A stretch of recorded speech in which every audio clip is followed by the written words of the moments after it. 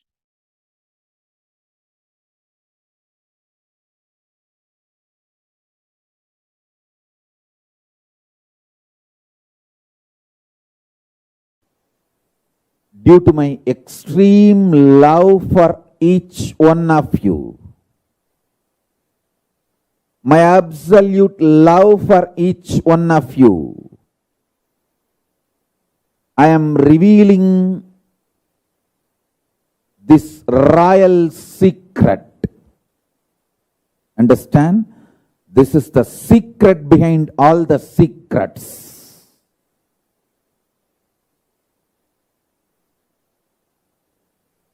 Listen to this truth. It is directly from Paramashiva, from KAILASA.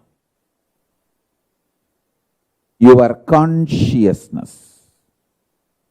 If you are in the human body and you are able to hear what I am talking and you are able to make meaning, if you are able to cognize, your consciousness is capable of printing anything you want, just like 3D printers. In 3D printers, nowadays, even the homes, they started doing 3D printing. Full homes are getting 3D printed. Listen carefully. Just like 3D printer, how you can print anything you want out of the 3D printer and take it out. You can print anything you want. You can manufacture anything you want. You can manifest anything you want out of your consciousness. This possibility is freedom.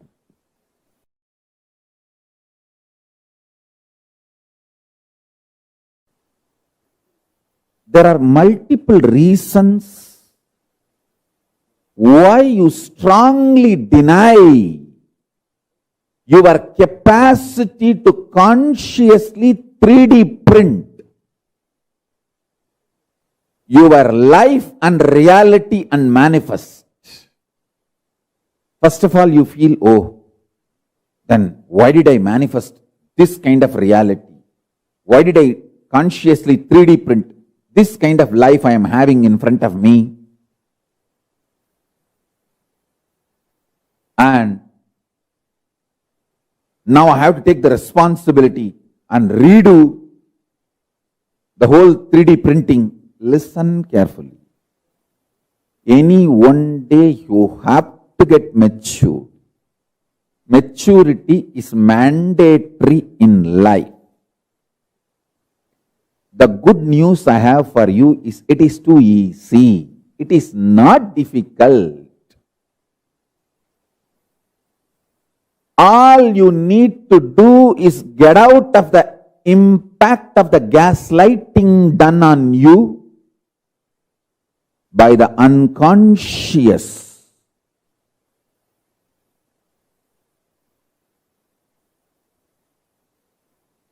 Ecosystem. The so-called human society. Listen carefully. The modern day human society you are living is such an unconscious ecosystem. It does so much of gaslighting. Gaslighting means, let me define, so much of false ideas are dumped on you, even you start believing them about you. Listen carefully. You need to be enlightened, not gaslighted. Anything which puts self-doubt, self-denial, self-hatred in you, SDHD, self-doubt, self-hatred, self-denial in you is gaslighting you. Anything which empowers you, evolves you, entrains you, excites you, enlightens you is Paramashivam Jnana. Listen to this truth I am revealing and internalize. Mandukya Upanishad beautifully says, whenever you face any doubt, whenever you feel stuck in the path of spirituality, get back to the source sound, pranava. Patanjali also uses the same methodology in Yoga Sampradaya. He says, meditating on pranava will break all the doubts and the obstacles in your path to manifestation. Whenever you feel stuck, you will be able to break that feeling stuck or obstacles by meditating on pranava, Omkaranada. Listen carefully. Come back to your source sound, Omkaranada. From there, see clearly this body you are carrying, this mind you are carrying is consciously 3D printed by you. And you manifested it. And it is your own conscious 3D printing. Understanding this powerful cognition, the way your eyes are, the way your head is, the way your face is, the way your shoulders are, the way your hands are, the way your body is, consciously 3D printed by you and manifested. The way your mind is, consciously 3D printed by you and manifested.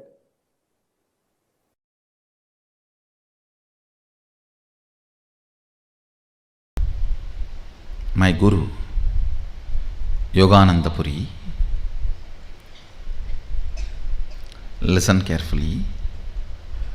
He never wanted me to call himself as Guru. He told me, never ever tell I am a Guru, I am your Guru later on. I only recognized you and supported you. That's the reason it is my pride in your mission. You are having me as a part.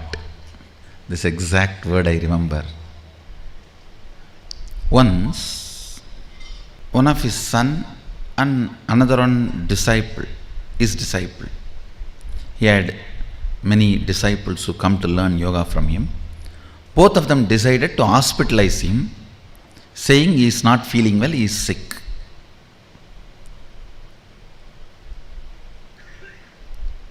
And I was sitting away and seeing the whole drama. Little far I was sitting. I still remember the scene.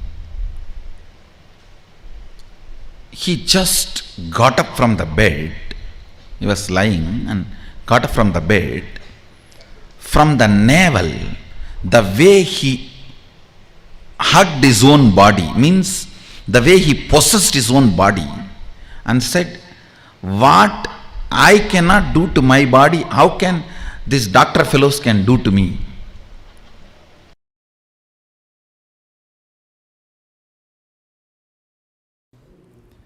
The pure consciousness if you translate that pure consciousness into your day-to-day life, for example, if you make a statement, the life you are living in your body, which you are perceiving, is result of consciousness. That is a right way of evolving arithmetic logic of Shruti to Smriti, pure science to applied technology. But if you say our day-to-day life which we are experiencing is equivalent to our consciousness, that exclusivity develops blind spots from which you can never liberate yourself.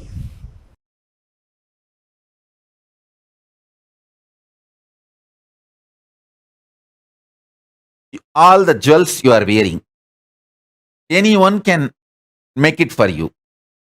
All the clothes you are wearing, anyone can do it for you and give you. All the makeup you are wearing, anyone can do it and give for you. But the internal organs you are having, keeping them healthy, only you can do it for you. Building your body healthy, muscled, the way you want, only you can do it for you. Focus on that which only you can do it for you. Everything else will be easily, freely available to you. This is the core value of life.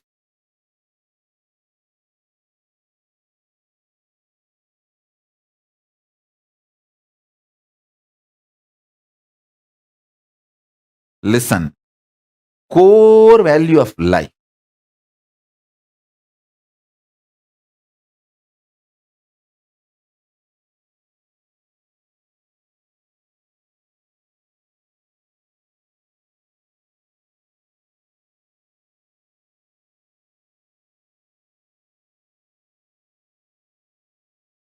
Sharpen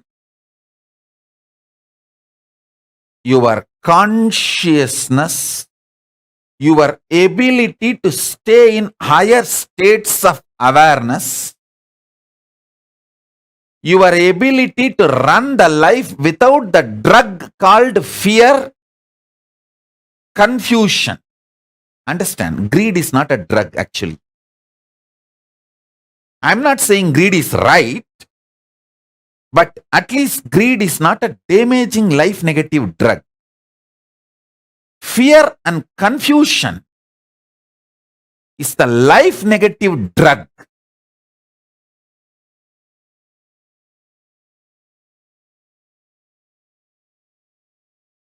The only priority for all of you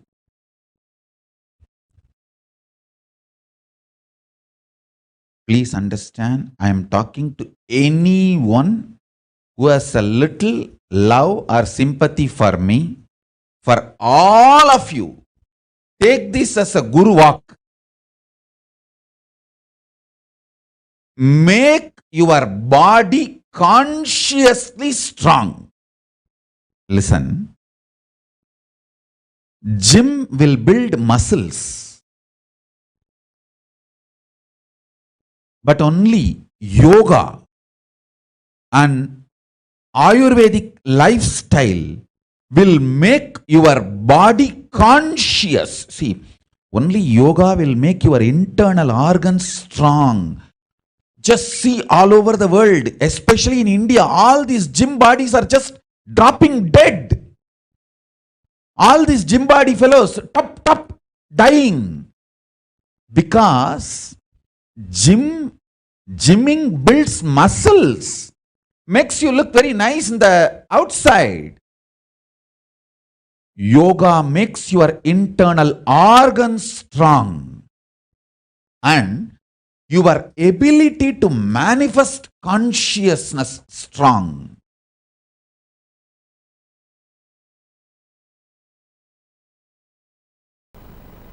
Kundalini is the inner potential energy. Once it is awakened, you will experience extraordinary health, physically, mentally, and extraordinary powers, abilities.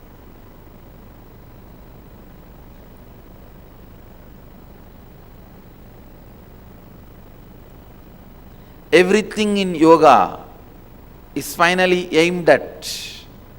It can be as simple as washing your eyes, or as difficult as Shirasasana, Neti or Dauti Kriyas. Everything is aimed at awakening the Kundalini Shakti in you. To awaken the extraordinary possibilities and abilities in you.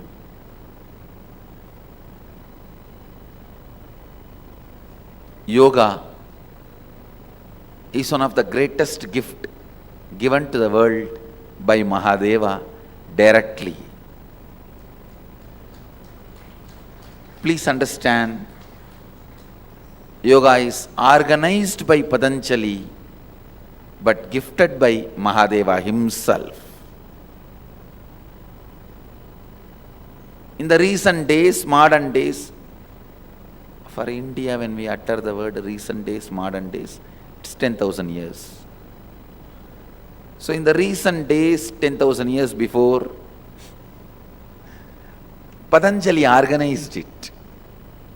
But originally, it originates from Mahadeva, the Adi Yogi.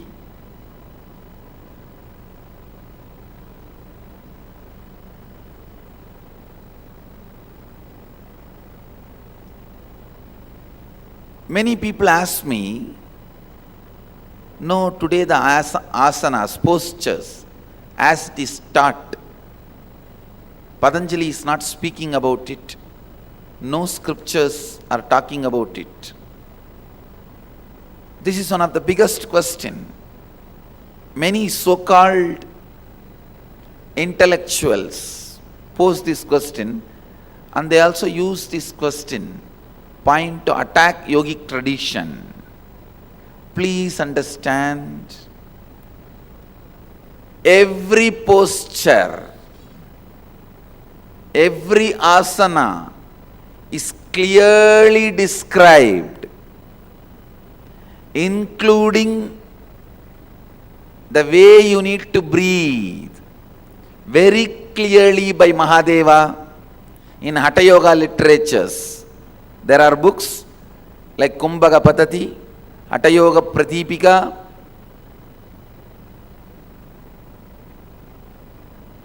"30 volumes Mahadeva has taught to Devi and some of the rishis. Very clearly, every posture, 997 asanas. I am sure Mahadeva has explained many more, but whatever original verses we are able to get from that 997 asanas we have retrieved.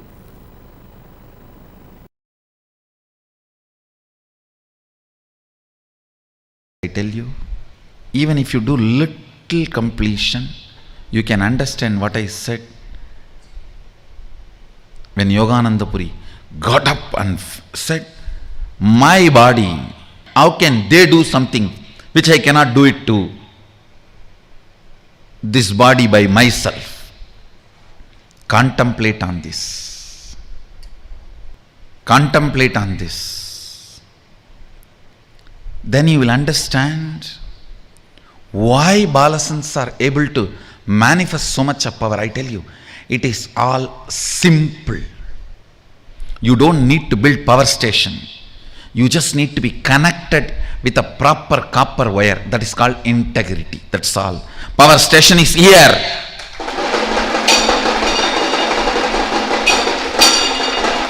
Eternal atomic power station.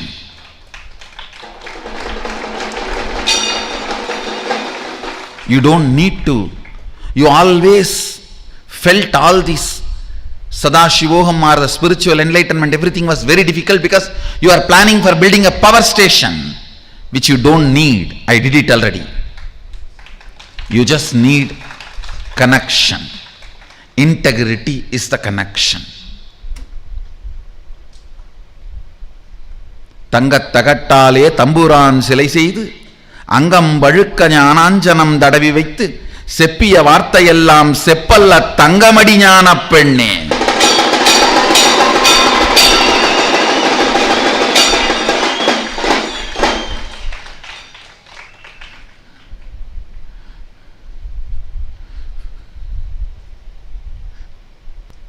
I'll give you a little detail when I say what do I mean by integrity to your internal organs and intra organs.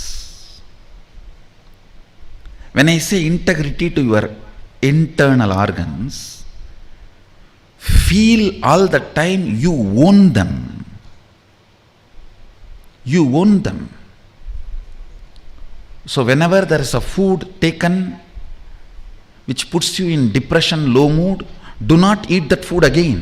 When there is a action done by you which disturbs that internal organs, don't do that again. It may be as simple as smoking or as difficult as heroin. It can be as simple as smoking to as complicated as heroin. Whatever. Anything which is putting you powerless space, don't do that again. That is what is integrity to your internal organs. Same way, when you utter a lie knowingly, or when you give a word knowingly that you are not going to fulfill, the harm you cause for your walk, you can see it very clearly. Don't do that again. Sit and finish completing all the past. No need to have a lifestyle where you are hurting your walk and internal organs. No need. You don't have to take up that kind of a profession. Knowingly. There are tons of professions where you can do sweet things, make money, live your life happily, blissfully, be out of the matrix. There are thousands of things you can do it without harming your walk, harming your intra-organs, anandagandha. Integrity to the internal organs and intra-organs. For example, if you eat non-veg, you feel dull, tired, heavy. Then decide, I am going to complete with this pattern. What is it that pulls me to eat non-veg? Is that the food, the way it is presented, or the tongue, the experience of the tongue when I am chewing? What is it? Find that pattern and complete. In one tantra, I think Mahanirvana, there is a very beautiful explanation. A rishi asks Sadashiva, what is the root cause or the root pattern of the sexual desire? He says, appreciation of symmetry. Appreciation towards something symmetrical or beautiful is the root pattern from where your idea of sex starts.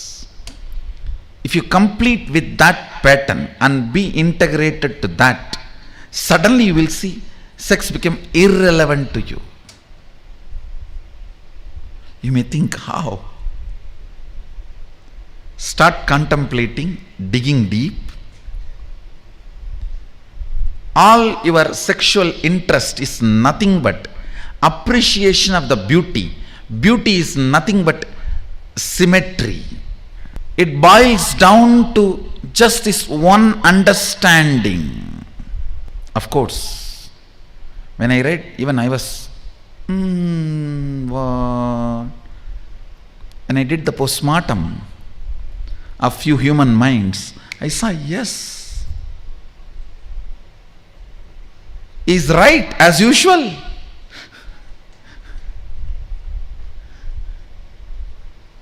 He is right as usual is surrender.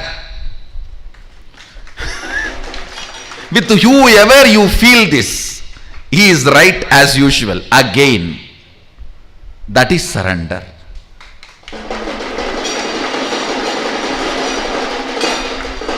If you feel that with your guru, you have surrendered to your guru. If you feel that with Sadashiva, you have surrendered to Sadashiva. Whenever you feel, oh, he is right as usual, once more.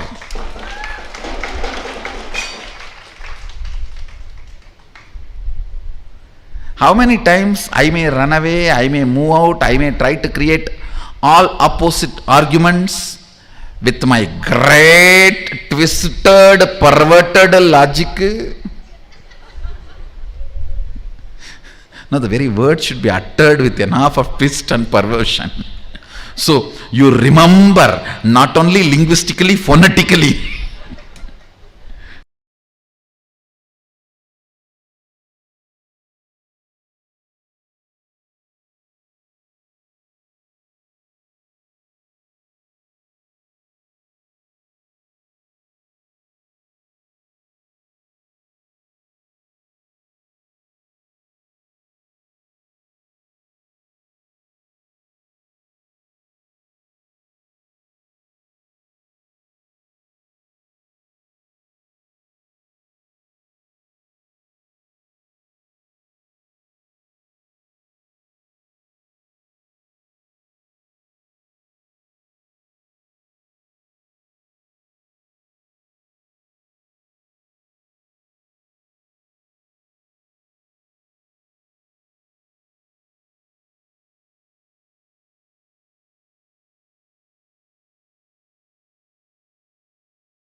Nithyananda, now such a beautiful revelation, and this is the exact initiation that all of us are going to be receiving.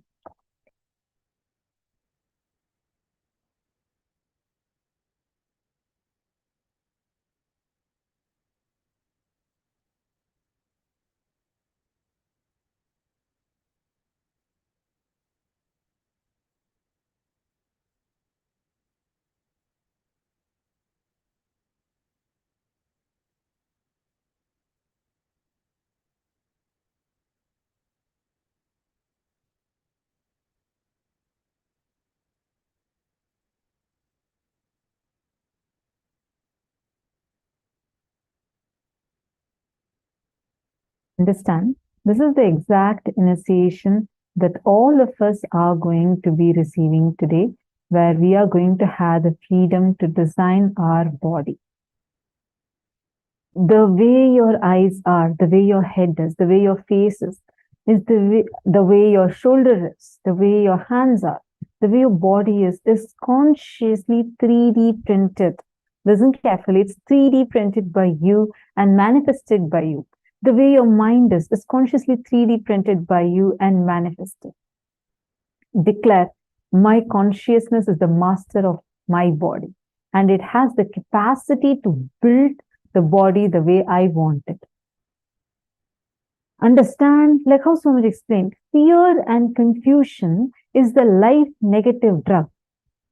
Stop taking the fear and confusion life negative drugs to run your day-to-day life.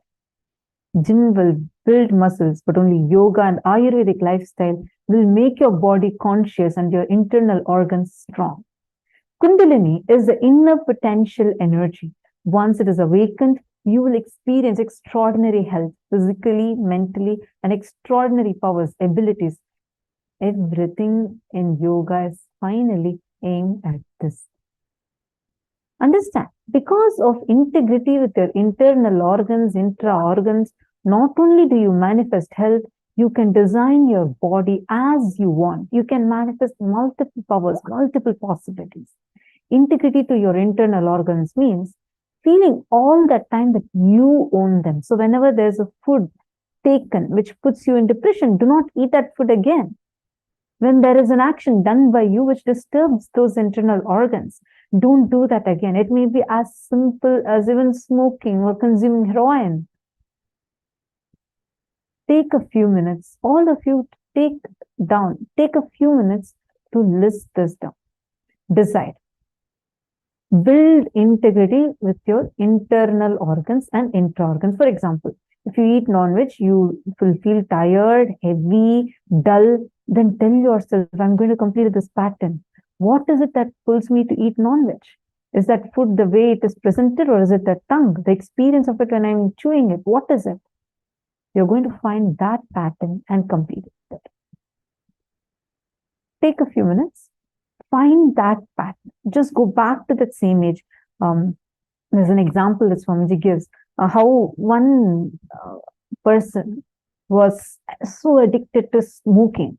And when Swamiji asked when he first started smoking, he said that, Swamiji, when first time my father had challenged me, and like to spite my father, I went and started smoking.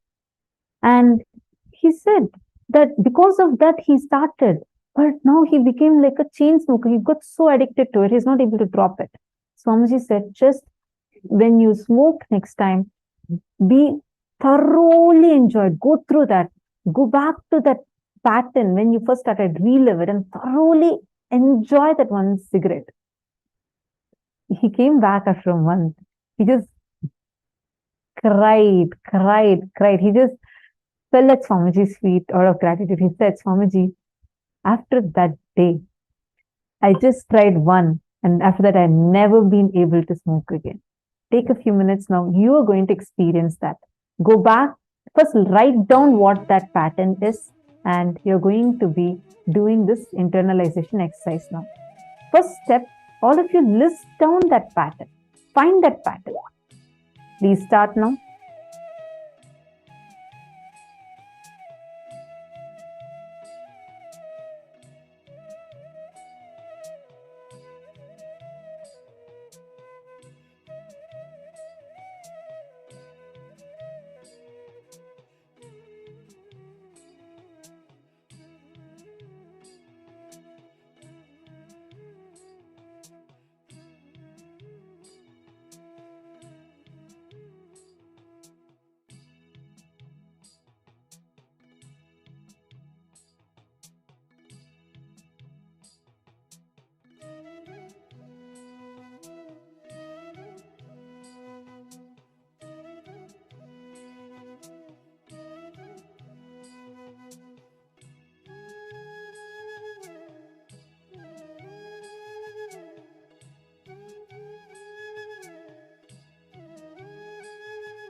Now, once you have identified that pattern where you are stuck with, go back to that first incident and start completing with it. Take a few minutes. Go back to that very first situation. When on you started this? When did that pattern start in you? When did it start developing in you? Identify that.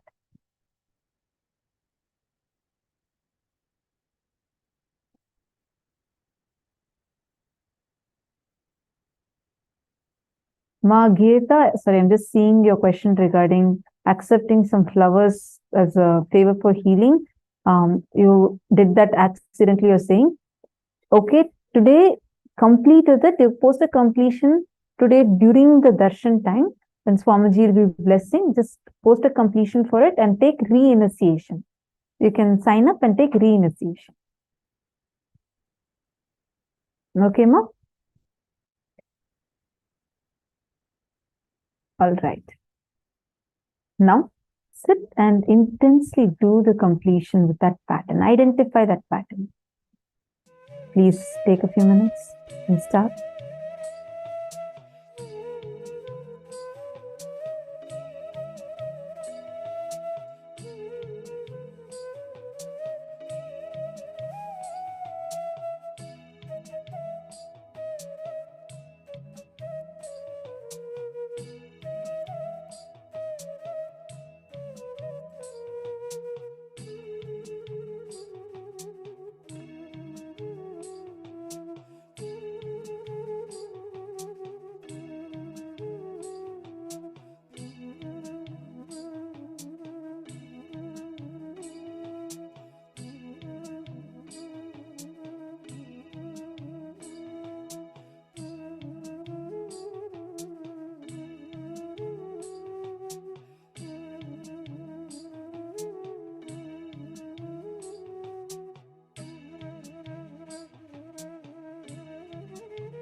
each of you are writing this down, we are going to be entering into a very, very beautiful and important session next.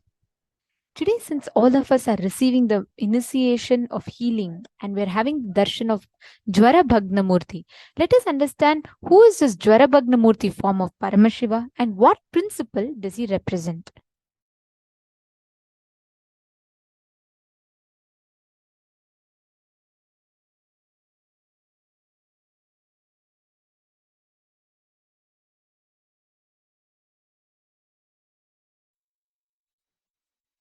Paramashiva's super conscious mutation manifestations. When he super consciously mutated, his manifestations, 64 manifestations documented in Veda Agamas, which he himself describes. Manifesting all of them in you is the complete manifestation of Paramadvaita. Listen. Paramashiva's own superconscious mutation manifestations, 64 manifestations he himself describes in Vedagamas. Lingamurti, Lingodbhavamurti, Sadashivamurti, Mahasadashivamurti, Umamaheshwaramurti, Sukasanamurti, Umeshamurti, Somasgandamurti, Vrishabhantikamurti, Natarajamurti, Dakshinamurti, Mahakalabhairavamurti. His own 64 superconscious mutation manifestations, initiating all of you into this, making all of you manifest this 64.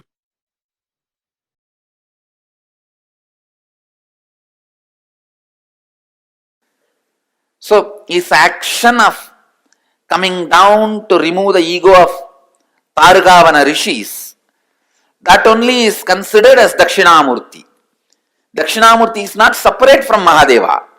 His action of coming down and with a begging bowl, that is Bhikshadana, and his action of teaching enlightenment and giving the experience of Shivoham to Targavana rishis is Dakshinamurti.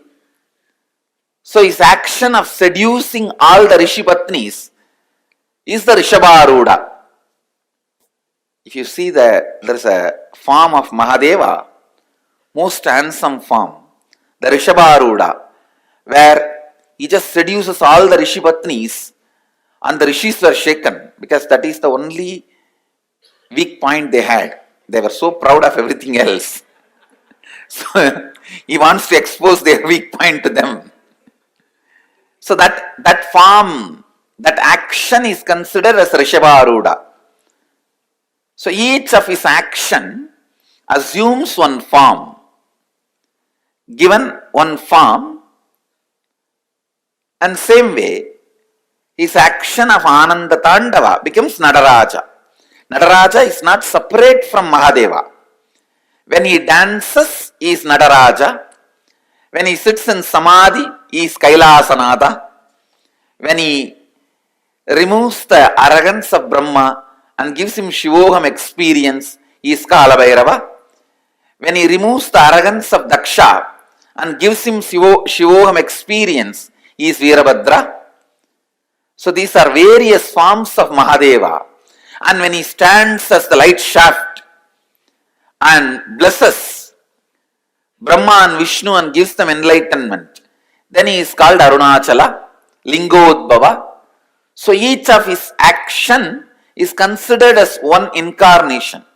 Like this, 64 incarnations are there, Mahadeva's incarnations. So each of his actions are considered as one form. Sandesanugraha Murthy, Gajasamhara Murthy, Kalasamhara Murthy, Kalabhairava, Veerabhadra, Lingodbhava. Like this, 64 forms are there.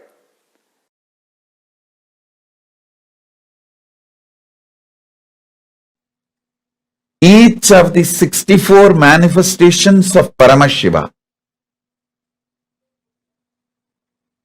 is one expression, one superconscious manifestation, one of the superconscious mutation of Paramashiva in his various manifestations. I should say superconscious mutation manifestation of Paramashiva is countless.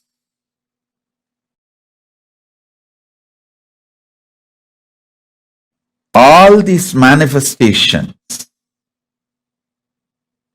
are beyond time.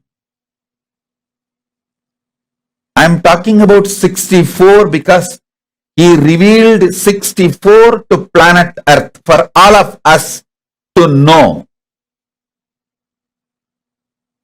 But surely there is a lot more.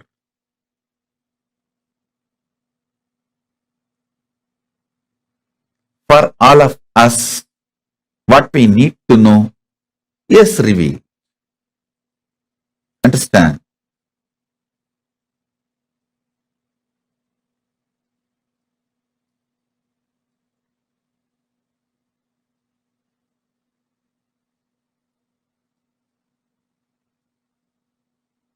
First, meditate and try to understand there is a space without past, present, future, just is. Past, present, future is nothing but time cognized by the mind, which can cognize only small things, which cannot cognize the pure isness. When you are agitated and restless inside, you cognize only small things. Kanda, kanda, kanda. Small, small, small. When you are peaceful, unclutched, powerful inside, you see akanda, unbroken, which is no pieces, pure akanda. That is why in Hindu tradition, time is always shown as circular, not linear. It is circular.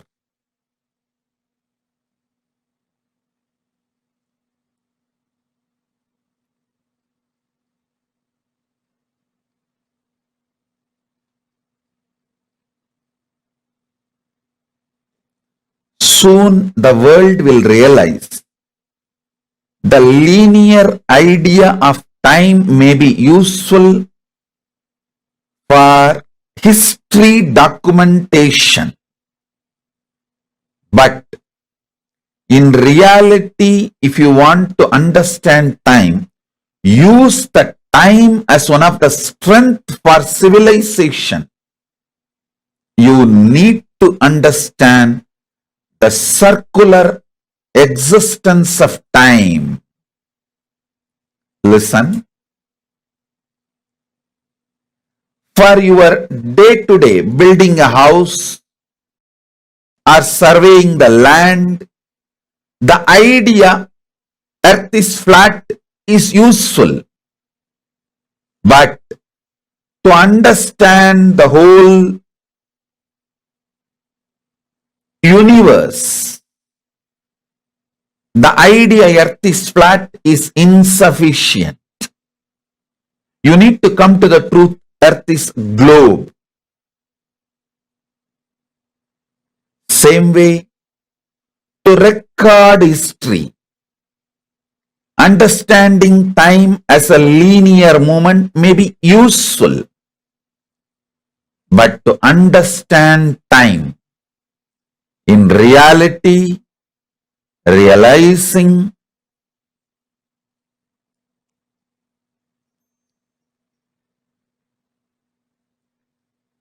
time is circular, and time, there is no was, will.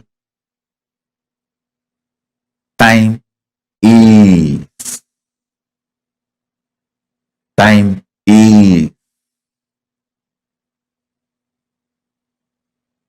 If you cognize that, you will understand Dakshinamurti is manifesting now.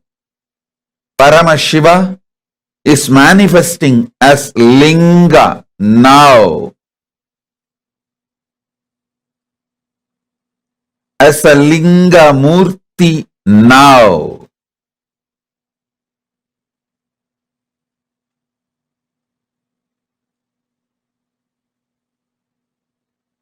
Paramashiva is manifesting as Lingodbhava Murti now. Understand?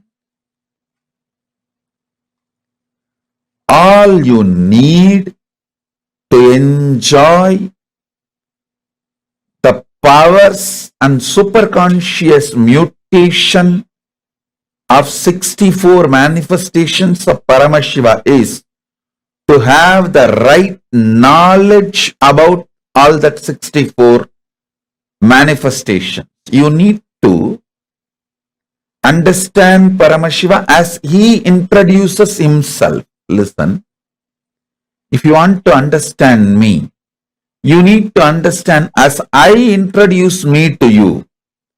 You can't understand me with your own independent investigation.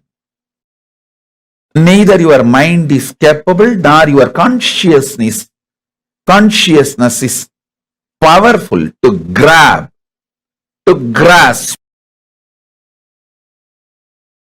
my existence as it is.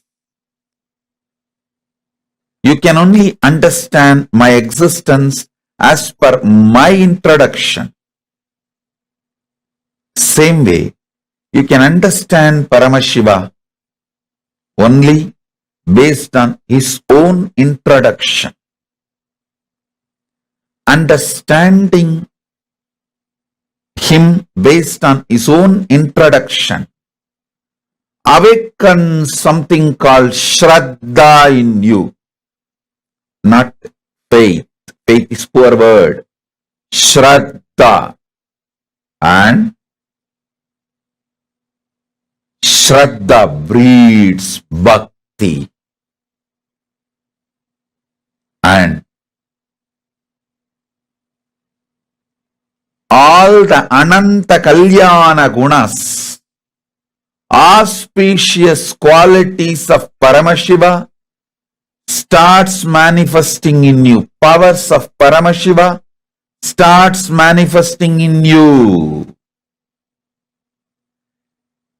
Listen, you just need to know what is swimming and see somebody is swimming, then simply your muscle memory starts manifesting swimming.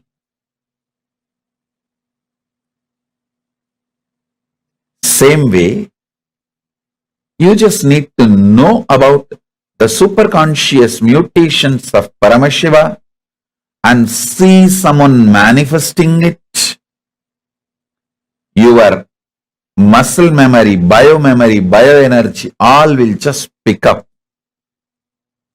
And simply you will enjoy superconscious mutation of Paramashiva.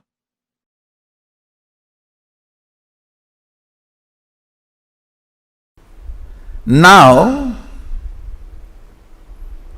the power manifestation, the initiation and power manifestation you are going to have, it is working with people, understand? You are going to be healing others. So the cosmic principle for which you need to be in tune, you need to be integrated. Let me heal the whole universe. Let me enrich and cast the whole universe. Life is for others. Understand? Because whatever you think as you is stinking so badly, it cannot be cleaned now. Decide life is for others. Whatever you think as you which is stinking will automatically dry down. So your idea about you also has become stinking like that.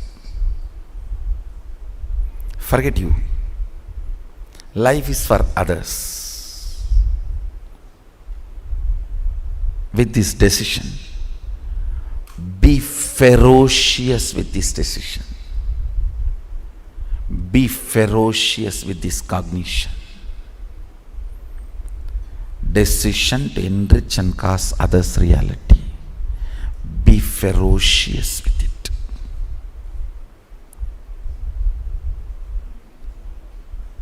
Few minutes before entering into initiation, pen down all the incompletions you want to complete, impossibilities you want to break, guilts you want to burn, anything you want to get rid, pen down, even if it is your mother-in-law.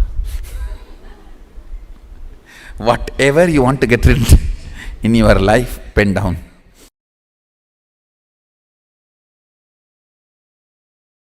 These 5 aspects of Sadashiva, actually in reality 6, the ultimate, the 6th is unmanifest. Let me explain these 5. Creation, sustenance, destruction, delusion, liberation.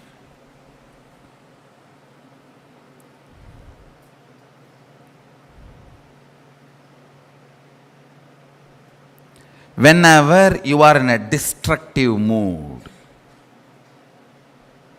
feel responsibility, bring responsibility into it.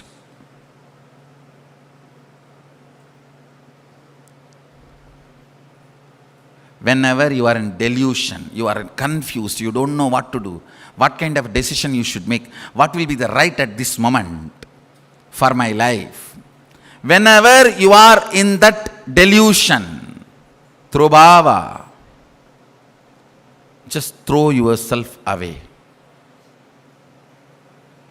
and decide your life is for others. Say, confusion means whatever I know as me is rotten. Once it is rotten, whether it is Kashmir apple or California orange, it is useless. Once it is rotten, you can't say, oh, Kashmir apple, California orange.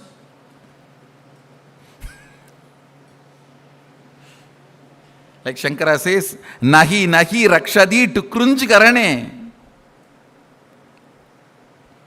When death arrives, to krunj karana, your logical understanding of the language does not protect you. You can't use a straw to float in the ocean. If you think you can, you are a fool. Nahi nahi rakshadi to krunj karane.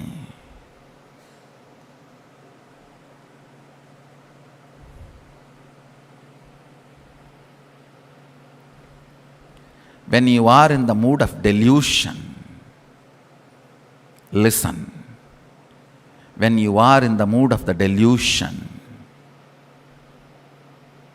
decide life is for others. Make all the decisions based on enriching. Life is for others. Change the place you are living. Change the people with whom you are living. Change the profession you are in.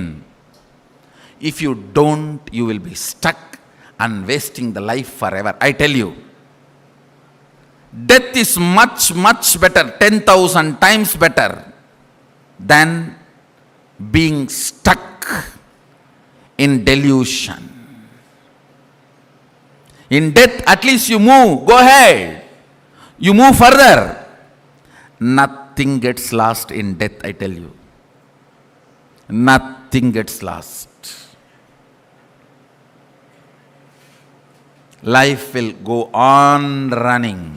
Neither world misses you nor you will miss the world. I tell you. Many people think, oh, if I die, everybody will miss me. ஊரெல்லாம் கூடி ஒலிக்க அழுதிட்டு பேரினை நீக்கி பிணம் என்று பெயரிட்டு சூரையங்காட்டிடை கொண்டு போய் சுட்டிட்டு நீரினில் முழுகி நினைப்பொழிந்தனரே.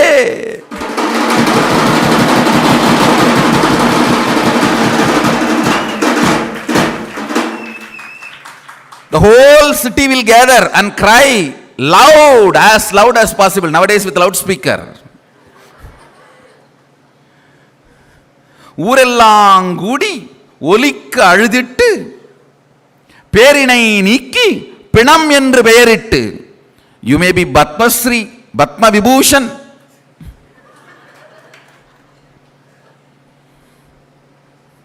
பேரினை நீக்கி பிணம் என்று பெயரிட்டு. Dead body. When are they going to lift the body?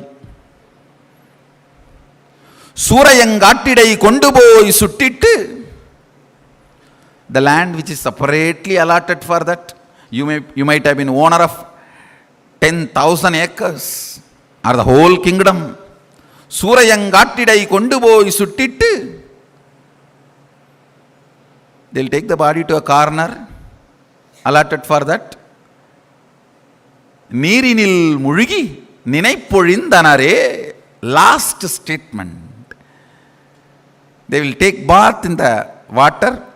The last statement is too hurting but true. They will forget you once for all.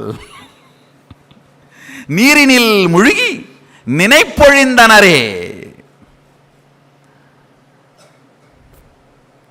Listen. They will take bath in the water body and forget. It is not even forgetting, deleting. நினைப்பு ஒழிந்தனரே. It is just delete, over, control D, control delete.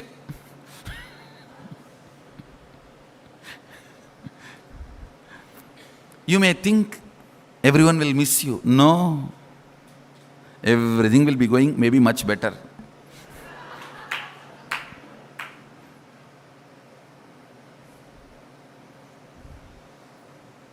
And you may feel you will be missing the world, which is not reality actually. If you are a Hindu, you have eternal time, you are given again and again birth.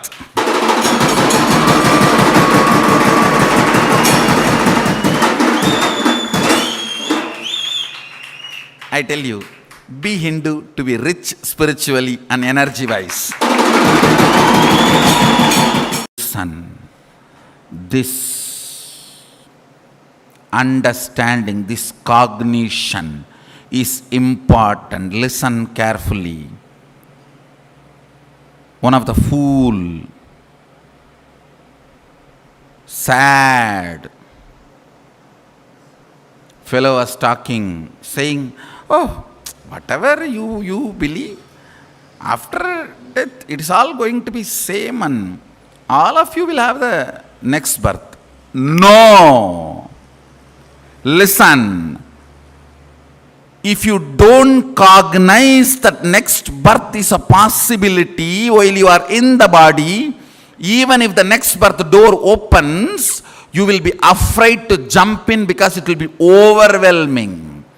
You never walk into the door about which you are not briefly introduced or you have not cognized. It will be so overwhelming. You will not get into any door. You will just lock your closet and be inside.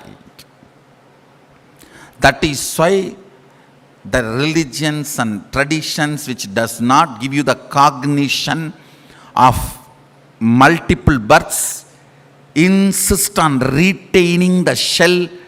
At least inside the shell you will have a place. Hindus don't. They never tell you to retain the shell. They tell you burn it as quickly as possible. Get rid of it. Move ahead.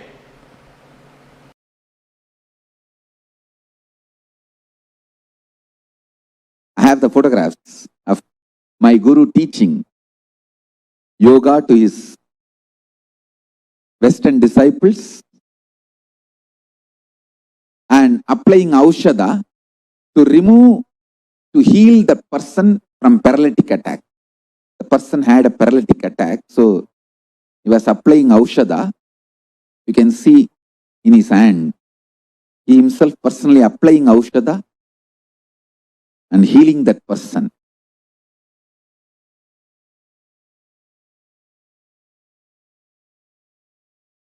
He is personally taking classes and teaching yoga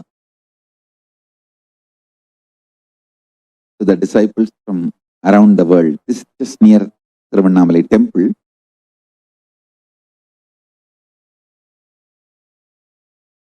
Thanks to autobiography team, they got more photographs. I'll be sharing with you all. Understand? I think these photos are taken in 1990s. From that time, we perfected this science. Now, we are bringing this science to your home, to your couch, free of cost. The most ancient, best way of life and best kept sacred secrets. All these years, these secrets were kept inside the monastery, handed over only from guru to disciple, guru to disciple, guru to disciple. The secrets kept inside the Siddha Paramparas, Siddha tradition. Now, not only I practice all of that in my life and manifested it by teaching to millions of people last 26 years. We have perfected the science of teaching, enriching and enriching.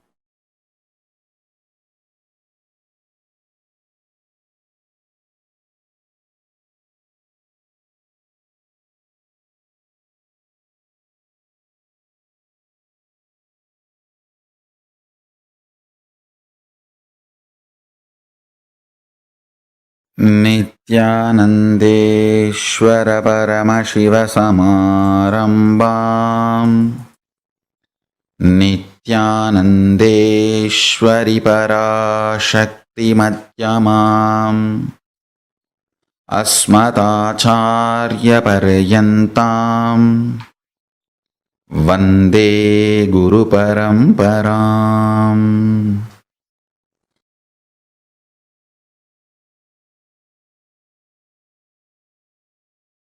I am not just speaking to advanced seekers, or I am not just speaking to initial level seekers. I am speaking to all beings, not even just human beings, to all beings I am speaking. So please listen intensely and carefully. Listen. The first truth I wanted to reveal to all of you. Our biology thinks. Listen. Thinking is the activity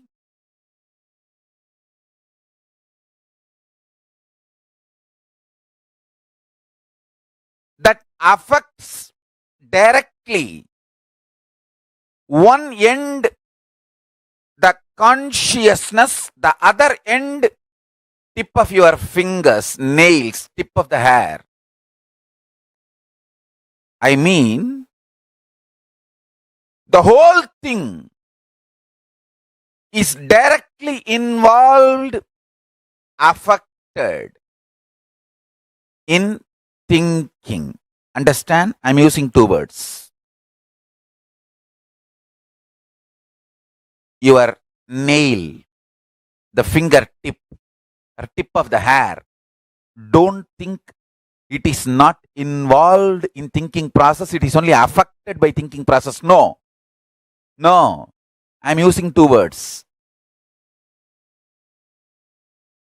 Consciousness, one end. The other end, your biology. Whole thing is involved, responsible, and affected by your thinking. Involved in your thinking, responsible for your thinking, affected by your thinking. Understand, please understand, do not think only your mind thinks or only your neurological parts are cognizing. No. I am revealing the Sankhya, multi-dimensional logic of thinking to all of you. Please internalize. You can become enlightened today. Please internalize. You can become enlightened today.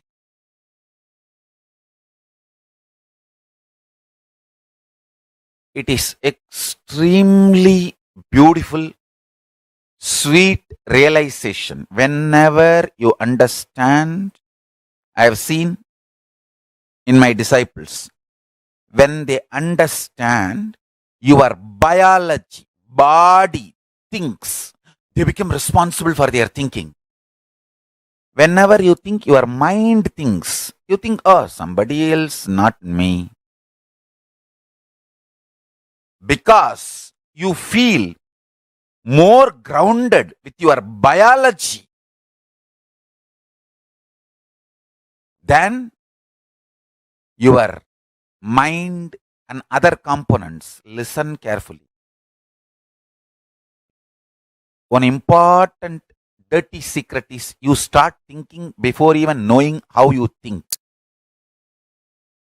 You start thinking without even knowing how you think. You start thinking without even knowing how to stop thinking. These three are the dirty secrets. You start thinking before even knowing how to think. You start thinking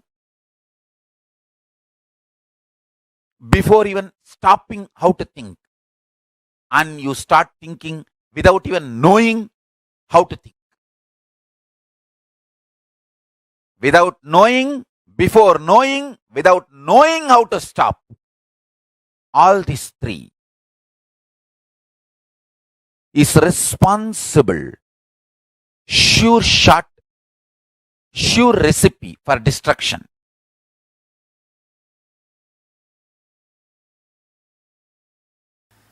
The wrong identification of your self as your body starts all the crimes in your life. I have seen people who think they are very brilliant by cheating others. Forget about cheating others, they cheat their own guru. And they think they are very brilliant. And they also try to hide their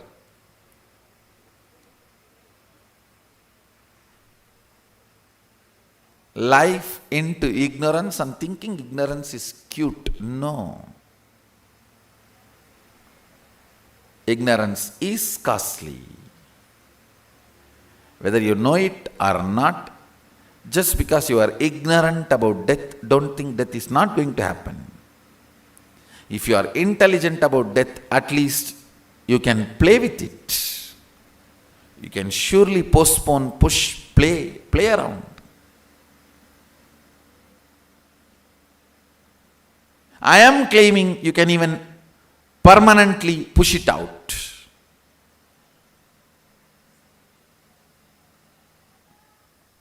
The science is available in Hindu tradition.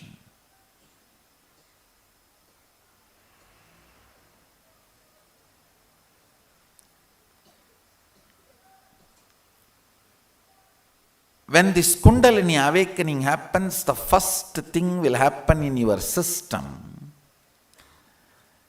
The false identification of the localized self will start melting down in you, which brings tremendous ecstasy and feeling of freedom. Understand? The localized cognition of yourself as just your small pleasures or identification with your body or your name and fame and your identity.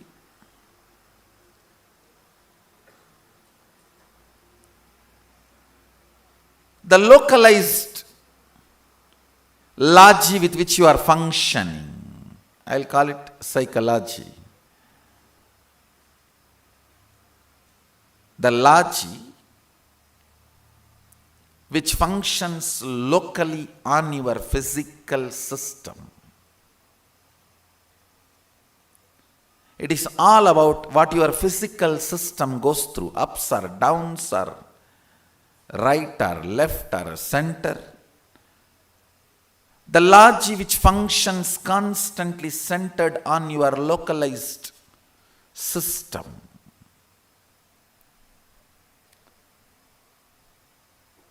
That is what I call selfishness.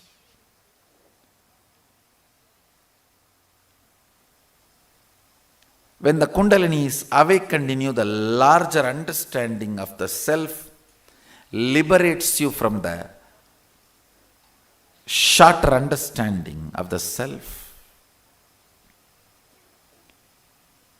That brings tremendous healing. Effect of time or your internal organs and intra-organs are healed.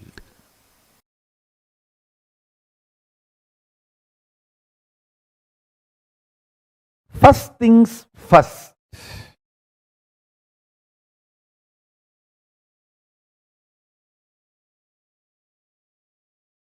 Whether you feel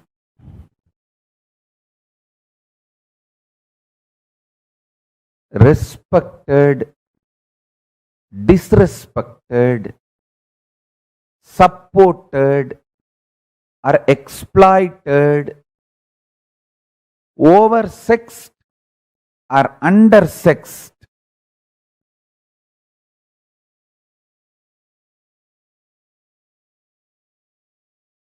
wealthy or poor, understand all your perception about you is the prank society is playing on you.